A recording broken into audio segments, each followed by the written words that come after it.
Bismillahirrahmanirrahim. Assalamualaikum warahmatullahi wabarakatuh. Waalaikumsalam warahmatullahi Selamat wabarakatuh. malam, salam sejahtera untuk kita semua. Sebetulnya ini kalau dari materi yang saya siapkan ada 52 slide, tapi saya akan menyampaikannya yang penting-penting saja ya. Jadi untuk keseluruhan materi nanti bisa didapatkan oleh peserta. Hanya penyampaian saya ini saya berikan yang saya perlu tagline aja ya. Dan teman-teman masih bisa membaca yang aslinya. Ya, pelatihan ini sesuai yang kami terima itu temanya adalah pelatihan TOT relawan telekonseling. Sehingga saya akan mulai dari istilah relawan sendiri itu apa gitu ya. Apa sih yang dibutuhkan dari seorang relawan? Yang pertama adalah seorang relawan itu harus punya passion, spirit gitu ya, bahwa passion bahwa dia memang ingin membantu orang, kemudian punya harapan bahwa semua dalam kondisi yang baik begitu ya. Kemudian dia punya empati, yaitu kemampuan untuk bisa merasakan apa yang dirasakan oleh orang lain ya, termasuk di sini ya. Di sini kalau penyintas bencana itu maksudnya ya tidak hanya COVID ya, apapun begitu. Sehingga keterlibatan rasa atau afeksi dalam pengabdian sebagai relawan itu jelas dibutuhkan. Yang ketiga, seorang relawan itu harus punya jiwa altruisme.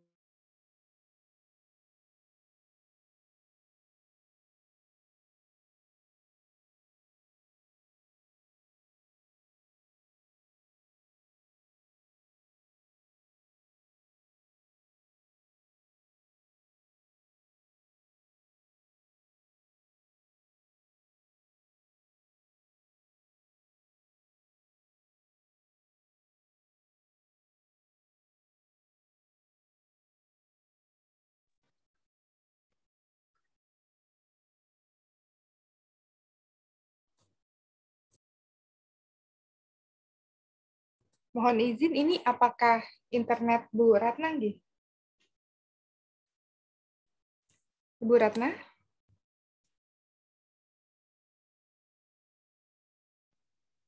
Kelihatannya internet karena dia live, Mbak. Ada Bu Ratna, sudah bergabung kembali ya? Oh, sorry. Monggo Bu, silakan dilanjutkan. Ya, tadi ada suara saya enggak?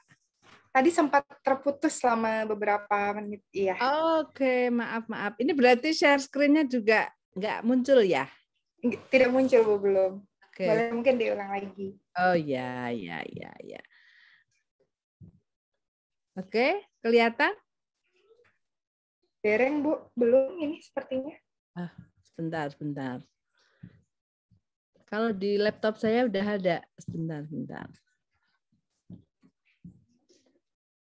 Oke. Ini udah ya? Nah, sudah terlihat. Siap. Monggo dilanjutkan ya, Bu. Ya, jadi saya lanjutkan saja. Kalau tadi sudah sampai pada siapakah relawan itu, ya apa yang harus dimiliki dari mulai passion, empati, altruism, kemudian teamwork. Yang berikutnya, siapakah yang memerlukan ya bantuan dari relawan? Ya, dikatakan sebagai kelompok yang rentan.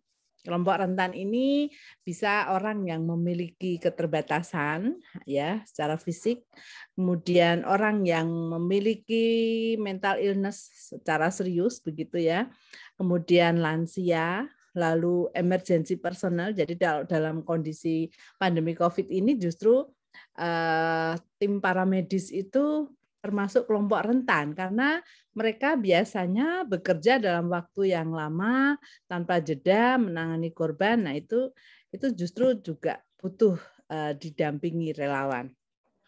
Kemudian siapa lagi adalah keluarga yang kehilangan anggotanya ya.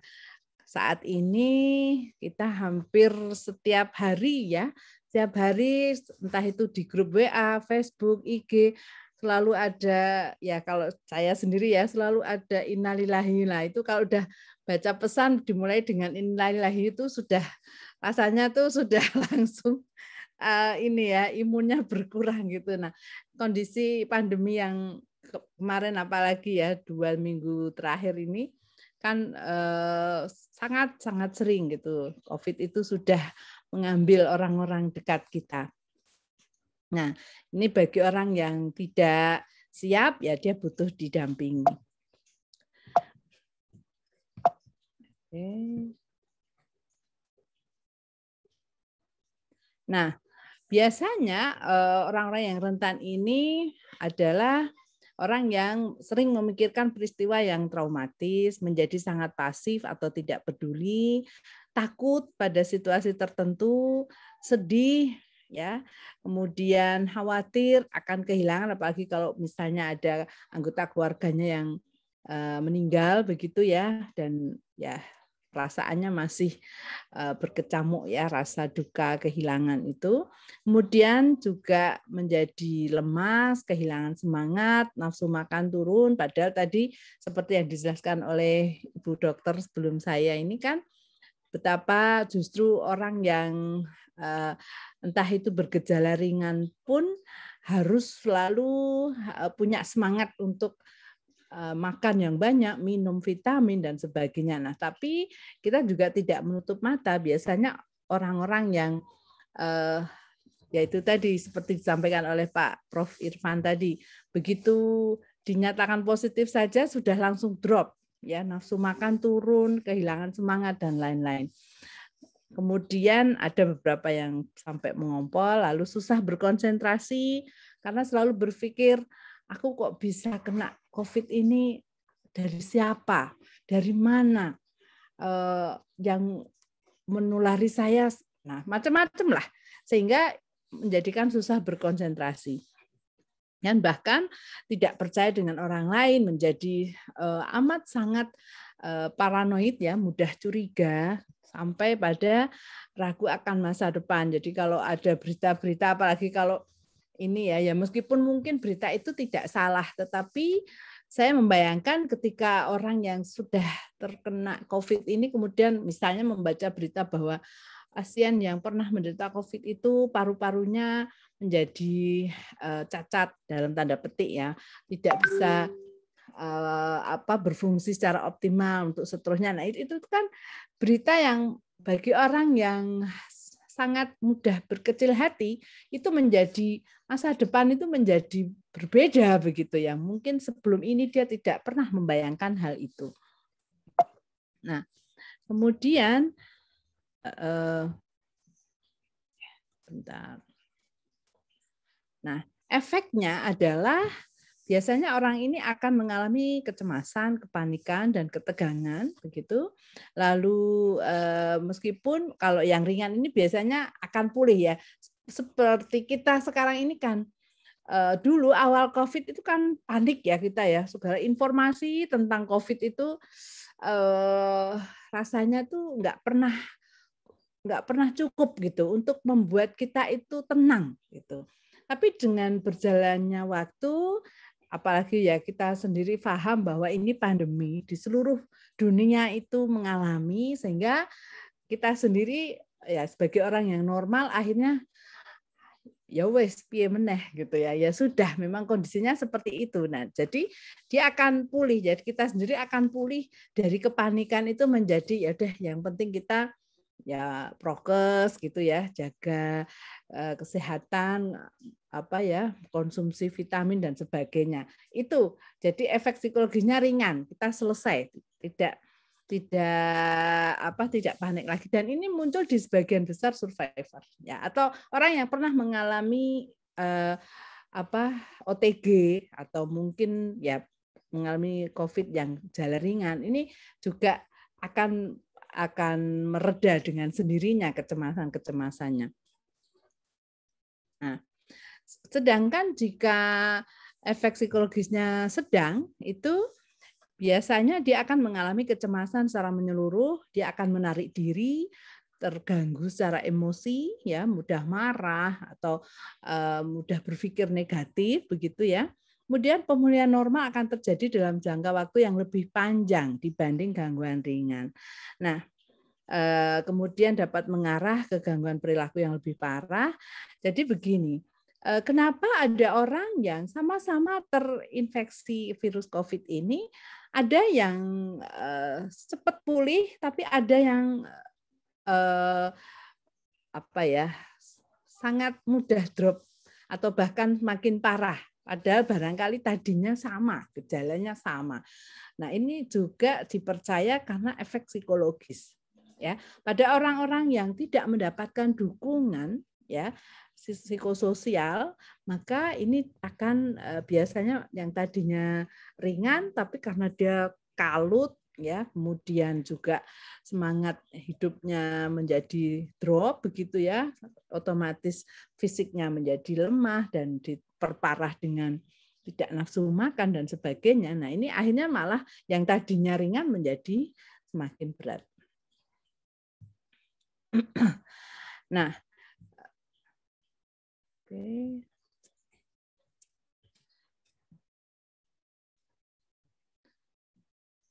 Saya sebentar, ini kok jadi enggak. Masih bisa mendengar suara saya? Jelas Ibu suaranya. Oke. Sebentar, cuman materinya kok ini ya. Tadinya harusnya ada diteruskan dengan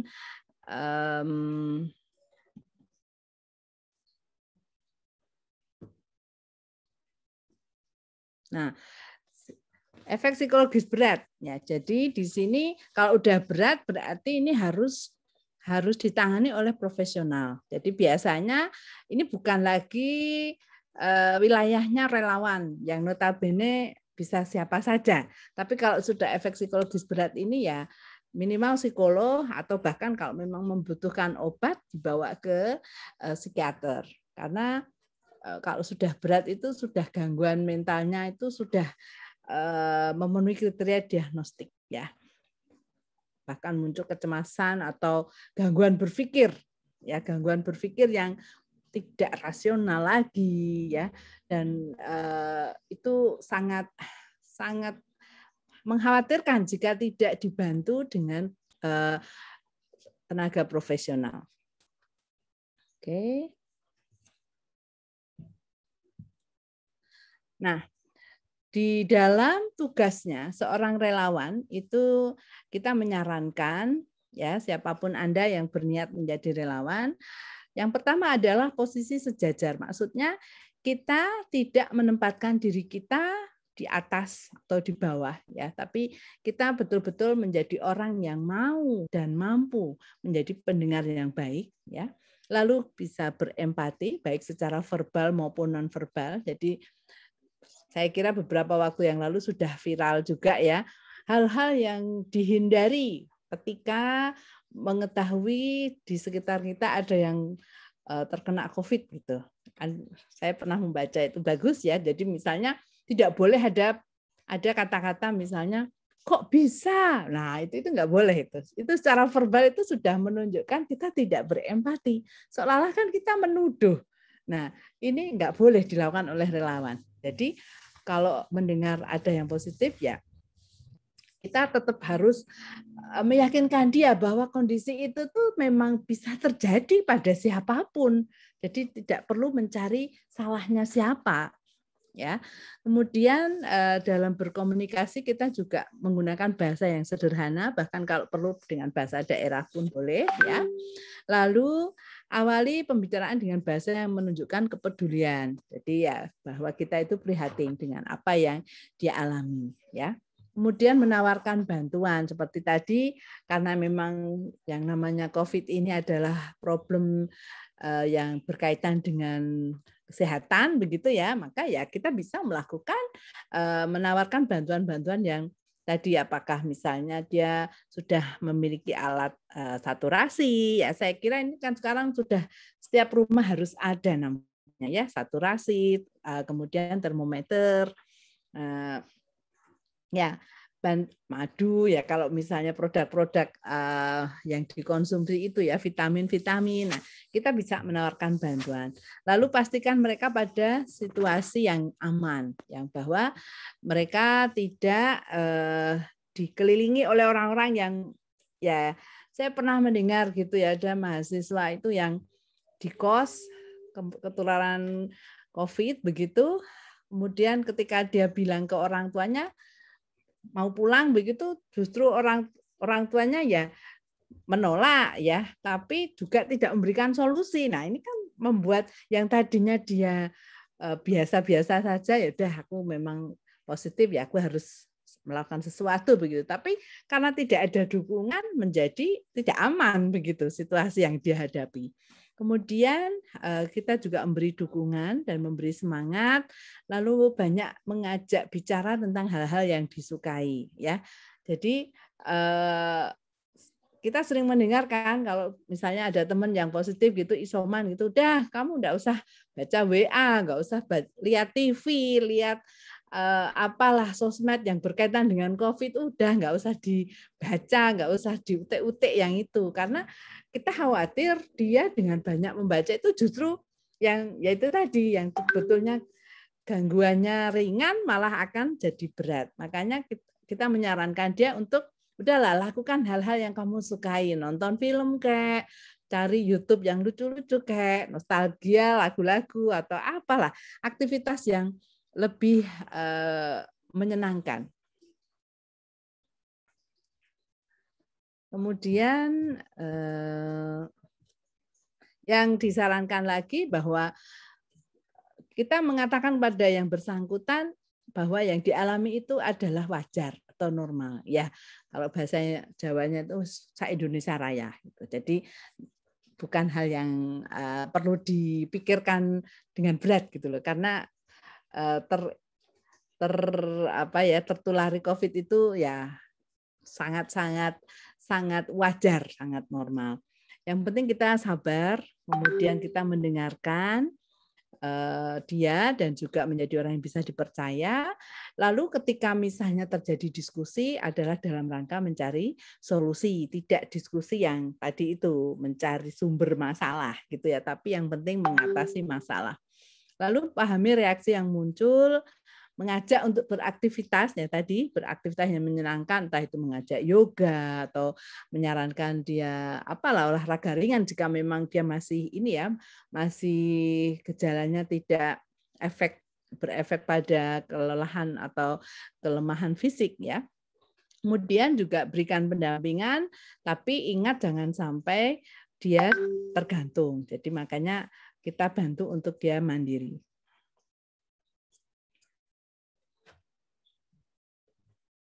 Nah, yang tidak disarankan, ya, yang tidak disarankan adalah ketika kita memaksa orang yang kita dampingi itu menjawab pertanyaan. Ya, jika dia tidak mau, misalnya dia tidak mau bercerita apa yang dia lakukan dalam hari-hari seminggu terakhir, ya sudah, gitu. Tidak perlu dipaksa untuk menjawab. Ya, lalu berbicara terlalu banyak juga dihindari, mentertawakan atau mempermalukan mereka gitu itu juga jangan ya. Jadi gini ya, di masyarakat kita itu kan sudah terbentuk apa ya? Saya melihat masih denial begitu. Jadi ketika misalnya sudah ada gejala, dia tidak mau datang ke vaskes ya, tidak mau ke puskesmas. Alasannya kita semua tahu ya, ada istilah nanti enggak di COVID ke. Padahal aku cuma sakit tuh enggak ini kok. Nah, jadi itu kan menurut saya itu denial. Padahal semakin kita itu tahu bahwa siapa saja yang harus diisomankan karena memang positif, itu kan menjadi semakin terlindungi masyarakat itu. Tapi masalahnya kan masyarakat kita sendiri ya itu tadi merasa malu. Ya, merasa malu jika COVID. Jadi makanya sampai di dekat rumah saya itu ada spanduk gitu yang ditulis besar-besar. COVID bukan aib ya gitu ya. Karena biar masyarakat itu mau gitu, mau memeriksakan diri ketika mengalami gejala. Nah, karena mereka tidak mau periksa, makanya tidak salah jika orang bilang fenomena COVID di Indonesia itu seperti gunung es. Jadi sebetulnya yang yang diberitakan itu hanya sebagian kecil dari fenomena gunung es yang tidak terlihat. Karena banyak sekali orang-orang yang sebetulnya punya gejala COVID tapi tidak mau memeriksakan diri. Ya, dan tadi efeknya adalah terjadi bom. Ya, bahkan isoman-isoman banyak yang kemudian meninggal. Ya, saya kira karena tidak ada keterbukaan dan karena mereka merasa malu. Nah, makanya relawan ini juga diharapkan untuk bisa mensupport ya teman-teman yang COVID ini dan juga mengekskalasi lingkungan dia ya, kalau memang dia berinteraksi dengan siapa ya kita support untuk mereka juga mengecek ya. Lalu tidak disarankan memotong pembicaraan, mengecilkan perasaan korban, misalnya kebetulan ada keluarganya yang wafat terus dia bersedih lalu kita mengatakan udah toh nggak usah sedih, bersyukur loh kamu enggak apa-apa. Nah, itu bukan pernyataan yang empatik itu ya. Atau lupakanlah semua sudah berakhir. Orang tetap butuh waktu.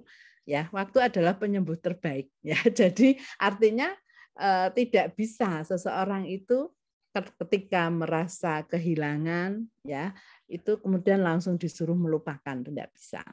Atau kita alah cuman segitu aja. Biasa gitu ya, itu nggak bisa juga karena apapun bagaimana dia mengalami hal yang tidak diinginkan itu bagi seseorang itu butuh disupport, tidak dikecilkan. Lalu tidak boleh juga kita menjanjikan sesuatu yang tidak dapat dipenuhi, mengkritik atau menghakimi, kemudian memberikan label diagnostik ya maksudnya wah ini bahaya ini kamu kalau gini nanti. Nah, itu juga tidak disarankan ya. Menyebarluaskan cerita maksudnya kita harus menghargai. Dia sudah mau terbuka dengan kondisi dirinya dengan kita, tapi kemudian dia ingin kita tidak katakanlah menyebarluaskan kondisi dirinya kepada siapapun, ya itu juga harus kita hargai.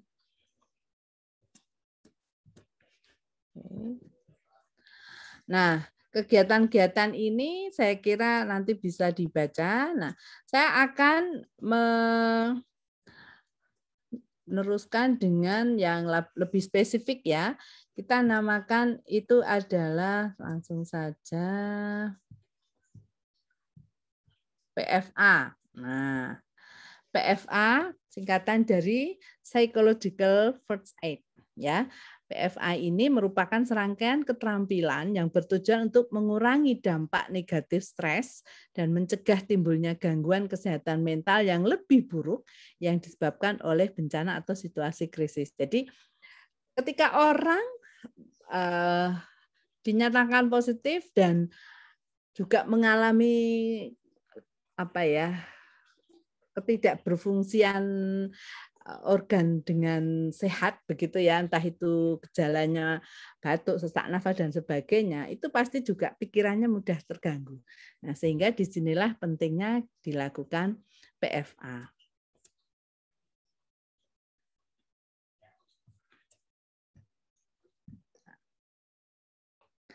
Nah, PFA ini adalah dukungan psikologis awal yang merupakan serangkaian keterampilan perawatan dasar yang bersifat praktis dan non-intrusif. Di sini yang dimaksud adalah kehadiran. Ya.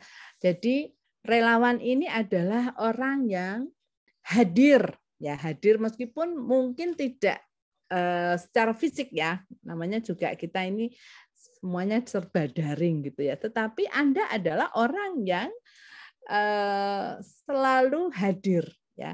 Yang dengan kehadiran Anda itu orang merasa terdukung ya, mendapatkan dukungan dan penghiburan sehingga dia tidak mengalami gangguan mental gitu ya. Jadi artinya kalau kita membahasakannya itu tetap sejahtera. Ya, kesejahteraan psikologis, well-being. Nah, itu dia masih meskipun sakit tapi dia tetap nyaman begitulah. Nah, dengan keberadaan relawan.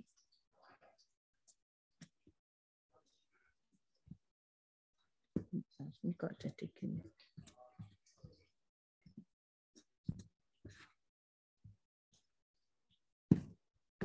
Oke, saya sebentar. Kayaknya harus saya. Oke.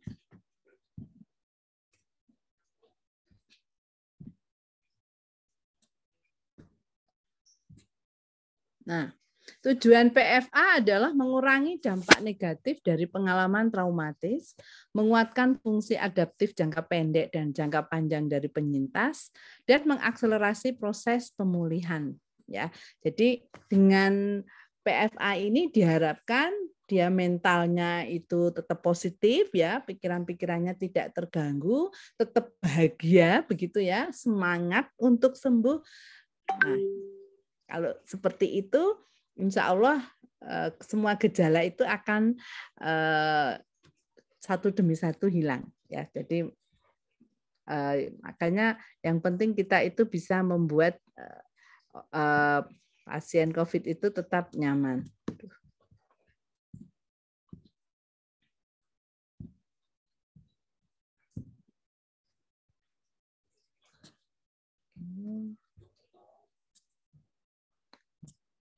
Siapa yang dapat melakukan PFA?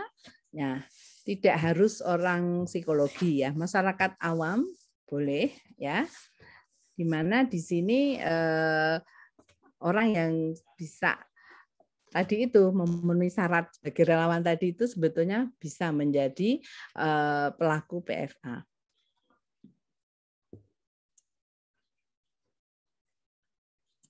Kerangka kerja PFA.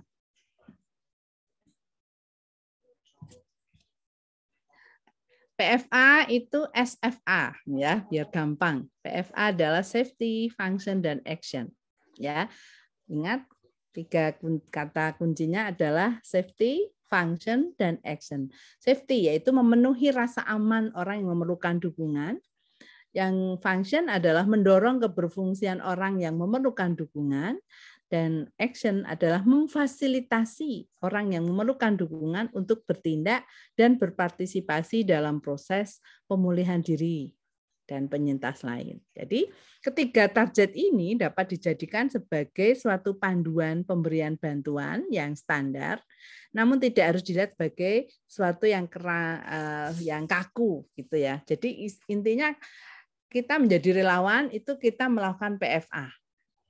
Apa yang dilakukan adalah SFA, ya, safety memenuhi rasa aman, function mendorong keberfungsian, dan action memfasilitasi, ya, sehingga kita berpartisipasi dalam proses pemulihan.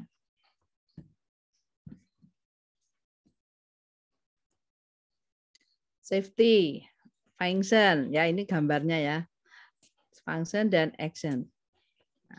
Kondisi yang diciptakan PFA adalah safety, calming atau tenang nyaman ya, kemudian connected to others ya, tidak sendiri, ada dukungan sosial, lalu juga menumbuhkan self efficacy, empowerment ya, dia merasa mampu ya, bahwa ya kalau kita gampang loh bahwa berita COVID sehari sekian itu sebetulnya yang harus dilihat adalah yang sembuh, jangan yang meninggal, kan begitu ya. Nah, ini cara membuat orang itu punya efikasi bahwa aku pasti bisa ya. Banyak kok, jauh lebih banyak orang yang sembuh daripada yang tidak gitu ya. Dan itulah yang selalu kita gaungkan kepada para pasien ini. Sehingga dia memiliki hope ya, memiliki harapan, dan dalam dirinya itu hopefulness ya, harapan penuh untuk bisa sembuh sehingga merasa aman, kembali berfungsi dan melakukan aksi ini, SFA. Oke.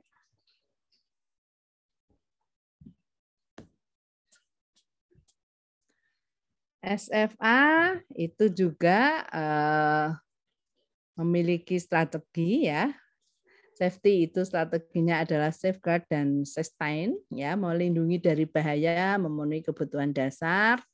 Lalu yang function itu adalah comfort dan connect, menenangkan, ya, stabilisasi, lalu menghubungkan dengan dukungan sosial, dan action adalah advice dan activate, melakukan edukasi dan memfasilitasi partisipasi. Ya, jadi apa yang dilakukan relawan itu ini, ya, safety, function, dan action, yaitu dengan strategi ada masing-masing 2, ya. 2 di safety, 2 di function, dan 2 di action.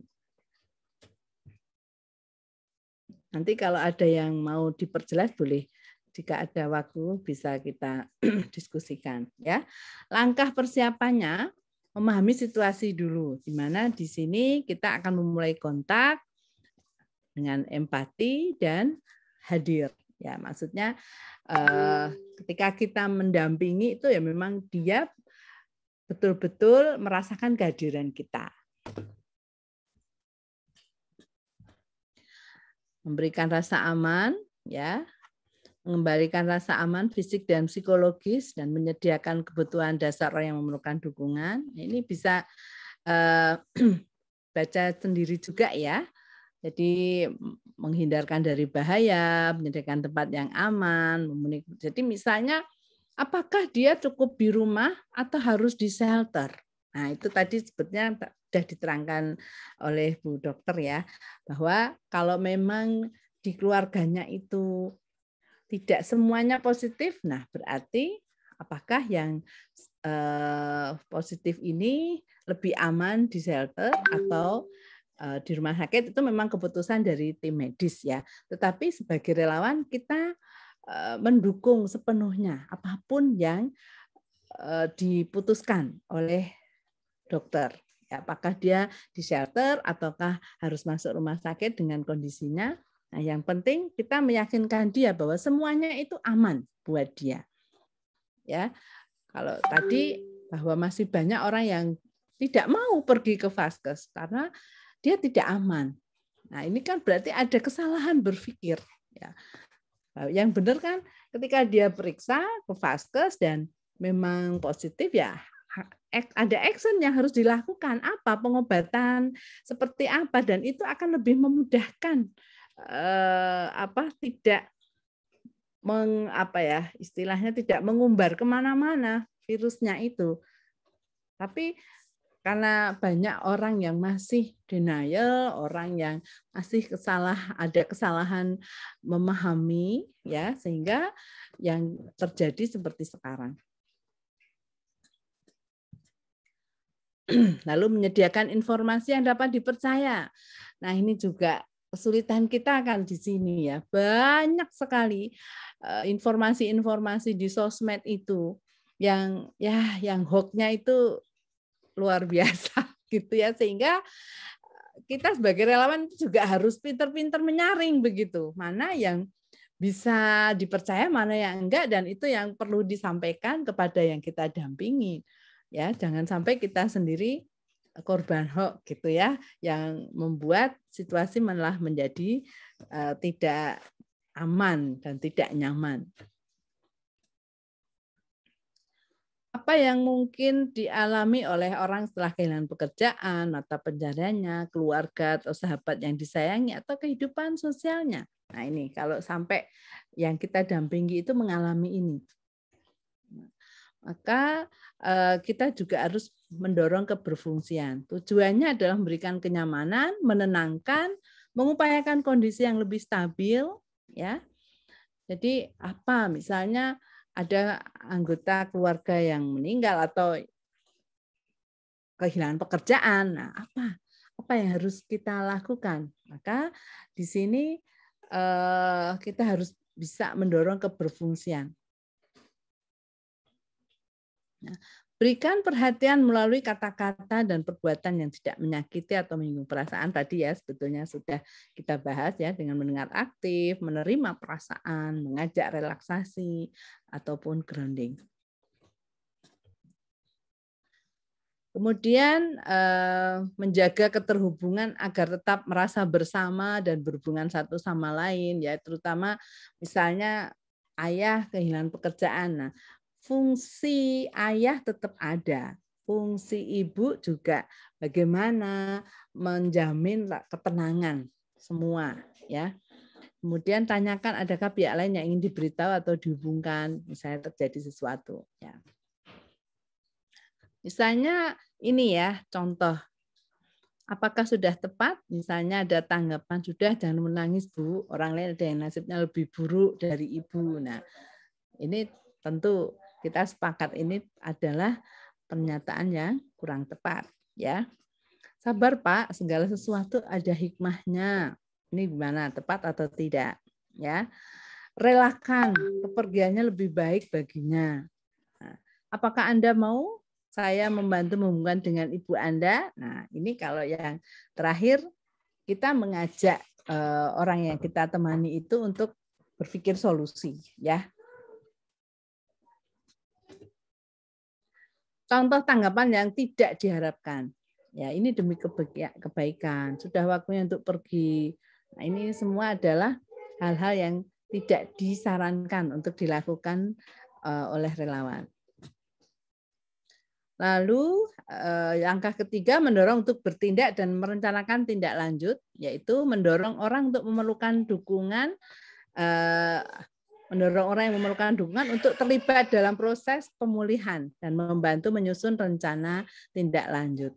Jadi artinya di sini biasanya ya alhamdulillah kita hidup di budaya timur yang di mana ada gotong royong begitu ya, sehingga apapun dengan adanya gotong royong ini orang merasa tidak sendiri, ya. Bahkan kita juga sangat senang ya ketika ada satu rumah yang isoman, kemudian para tetangga atau temannya mengirim makanan dan sebagainya. Ini adalah sesuatu yang sangat-sangat positif, ya. Dan di dalam proses pemulihan, jadi saya juga ada pengalaman yang dimana ketika dia sudah lewat mengalami COVID, dia jadi tahu, oh sebetulnya yang dibutuhkan itu ini loh, karena saya pernah merasakan. Nah, sehingga biasanya orang-orang yang seperti ini dia akan lebih lebih tepat di dalam memberikan dukungan. Kalau secara medis ya itu orang yang pernah terkena COVID kemudian menyumbang plasma. Nah itu juga sesuatu yang membuat membuat dia lebih bahagia karena itu wujud rasa syukur. Ya. Kemudian langkah yang juga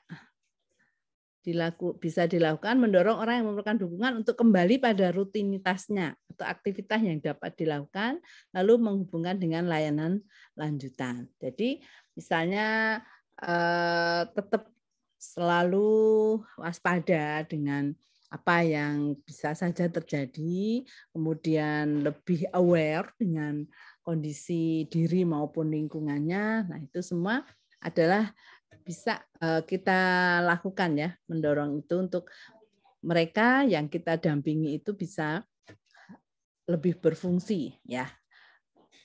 Jadi prinsip dasar PFA adalah fokus pada kemampuan yang dimiliki orang yang memerlukan dukungan, berikan bantuan sesegera mungkin langsung kepada orang yang memerlukan dukungan, sediakan dukungan emosional bagi orang yang memerlukan dukungan, berikan perhatian yang non-diskriminatif untuk semua, bersikap jujur, jangan pernah menjanjikan sesuatu yang tidak bisa kita penuhi, lalu sediakan informasi akurat dan logis tentang situasi yang ada. Ya, jadi ini prinsip dasar yang perlu difahami dan juga dilakukan oleh relawan. Memberikan PFA berarti tidak melakukan bahwa berasumsi semua orang yang terkena bencana mengalami trauma. Ya, tidak. Ya. Bahkan ya kita juga sangat tidak menginginkan hal itu ya, bahwa orang-orang yang penyintas COVID ini insya Allah dia bisa tetap hidup bahagia, tidak selalu dibayang-bayangi dengan trauma gitu ya. Kemudian patologisasi ya, menganggap sakit dan itu seterusnya gitu ya. Berasumsi semua penyintas ingin berbicara, tidak juga. Meminta atau bahkan memaksa penyintas menyampaikan secara detail apa yang terjadi. Tadi ya kita juga sudah menyampaikan di awal. Memandang rendah penyintas, apakah orang yang sembuh dari COVID itu kemudian sesuatu yang yaitu dianggap aib, ya kita beri pemahaman bahwa ini adalah sesuatu kondisi yang di luar kendali semuanya. Lalu memberikan informasi secara spekulatif itu juga tidak boleh. PFA bukan pengganti konseling atau terapi. PFA tidak bisa digunakan untuk menanggulangi depresi atau gangguan kejiwaan. PFA merupakan keterampilan sekaligus kerangka konsep kegiatan dan bisa diintegrasikan ke dalam layanan yang sudah ada atau biasa dilakukan. Makanya PFA ini bisa dilakukan siapapun, ya, relawan dengan background apapun. Oke, saya kira itu materi yang saya sampaikan. Kurang lebihnya mohon maaf, dan akhirnya Assalamualaikum warahmatullahi wabarakatuh. Waktu saya kembalikan ke Mbak Mutia.